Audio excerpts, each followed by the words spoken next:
I was born in the Mekong Delta, but grew up mostly in Ho Chi Minh City or Saigon for 13 years of my life. The fact that I was in the biggest city of Vietnam gives me the access to the resources that a lot of people don't have.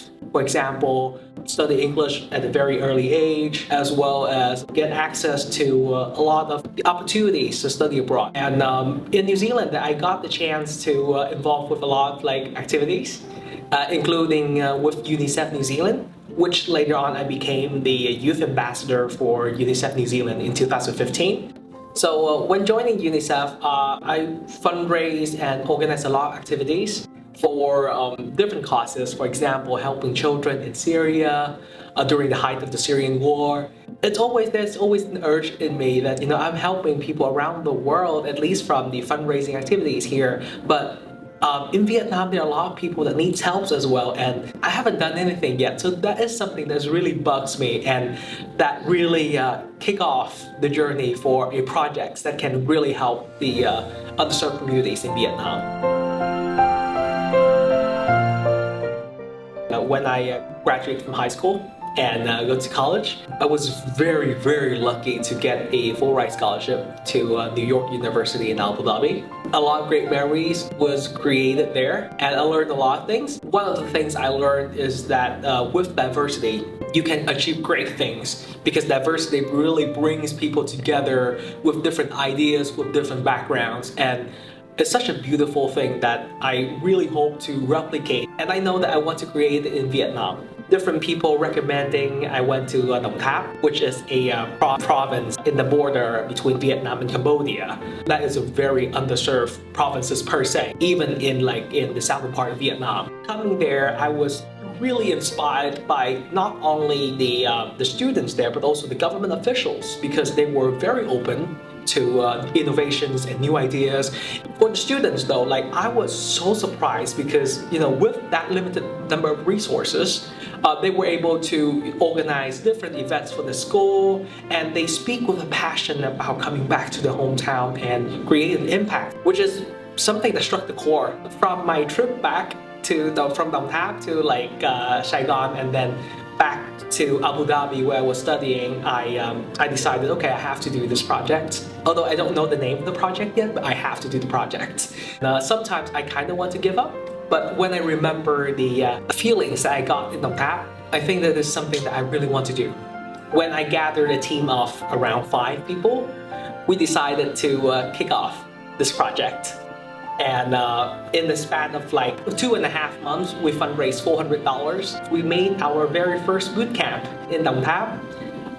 At first, I thought it was a one-off boot camp, honestly, because it takes so much energy and so much time. A lot of the students there told me that they've never had the experience like this, so that they can grow and they can see the world beyond. Some of them actually cry. Somehow, somewhat, in that very little thing that we do, there's something that's really impactful for the people. So right after the boot camp in Đồng Tháp, about a month, I got the chance to study away in New York. That was the first time that I ever set foot on the American continent. New York was a great place. I was really inspired by the people there, by the friends. I met a variety of networking events, jobs events, and things like that.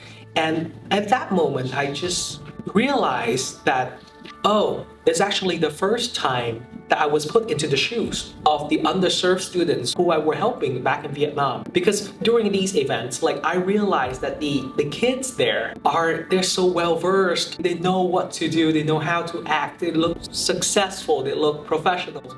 Meanwhile, I know nothing. And not only so, there is a huge barrier for us international students to get a job in the States. But at the same time, I was put into the feelings of those who coming from the underserved backgrounds and trying to break the class ceiling per se. I wasn't able to secure a job in the States, but I was able to secure a understanding in that I can do something. at least I have the resources. I came from, the big city. I have the network of Vietnamese professional and student abroad, and they want to contribute back to the country, but they don't know how to. And there is a community there, underserved communities that that really want innovations, that really want to help students, and there are great students in these community. So I become the guy who connect all the dots. 2018 was the year that we started, but 2019 was the year that PISE actually is the PISE that it is right now. We multiply it 3 times. So not only 1 boot camp, but 3 boot camps across southern Vietnam in different cities. We recruit like 60 members from across Vietnam doing a lot of great projects. A lot of them still stay with PISE in close contact, either in the operation teams or even they're no longer with PISE. Whenever they think that's something that contribute to PISE, they come back. And yeah, that is really a meaningful journey up to this point, and we don't regret anything that was happening. I am so grateful for all these experience, all these ups and downs in that, this community is created, PISE is created, and creating impacts so many communities across the country now.